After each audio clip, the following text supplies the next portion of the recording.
What's up, bros? This is Dave for Brograph and iDesign coming at you again. We're at day 2 of Siggraph.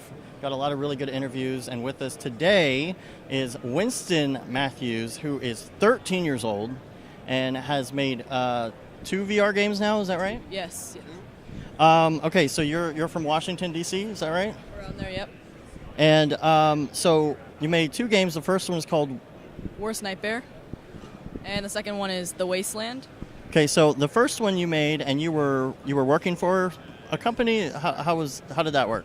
I was working for a Silicon Valley company called Virtual World Arcade, where I started creating my first VR game, which was Worst Nightmare, and then I finished that, and then a little bit after that, I started to create my second game, The Wasteland.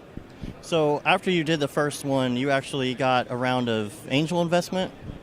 Yeah, so an investor in Virtual World Arcade saw my potential and decided to invest in me, and I've raised $80,000 in angel funding. That's incredible. 13 years old.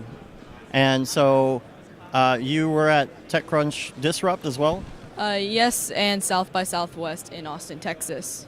And that's where you met Matthias, right? Right, at the Maxon station at South by Southwest. So because we're at the Cinema 4D booth, let's talk about Cinema 4D and your workflow and how you use that. Now, you're using Unity as well, right? Yes, that's my gaming platform.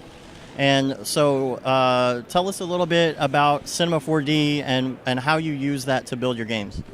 So I create my own animations in Cinema 4D, and then I use some of them and bring them into my games, or I use it to create my own custom animations for some of the enemies and other great stuff like that.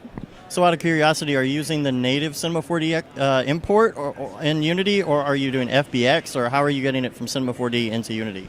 Most of the time I'm exporting as an FBX and then just importing that into my game. Awesome. What about programming? You do programming as well? Yes, I program currently in C#. Okay.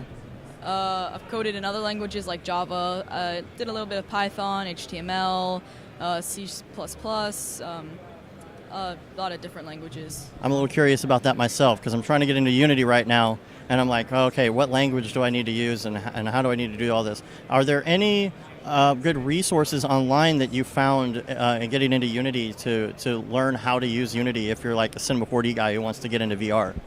Well, there's always like online tutorials like YouTube and stuff. The Unity tutorials are always helpful, like the official Unity tutorials.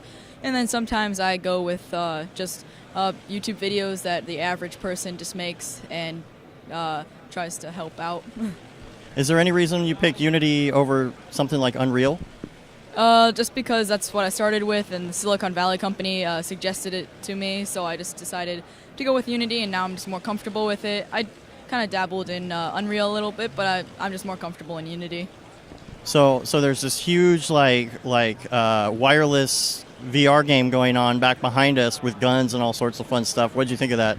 I did play it just earlier, and I thought it was pretty cool.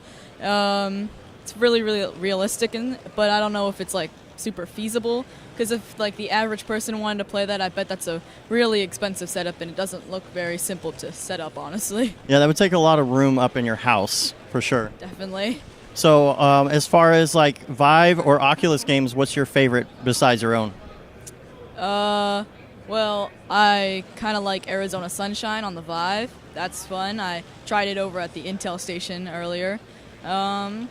I like the Rec Room in Vive. I don't actually own an Oculus, but some of the games are similar on Vive and Oculus. See, I've got an Oculus, and so I play Rec Room all the time with my friends. It's really funny because it's like not a super crazy like graphics intensive game, but it's so much fun. Yeah, it's pretty fun. All right, everybody, the youngest VR programmer right here. This is Brograph and iDesign signing off. We're going to come at you at Siggraph with a whole bunch more good interviews and all sorts of stuff. So just stay tuned, and we'll talk to you later.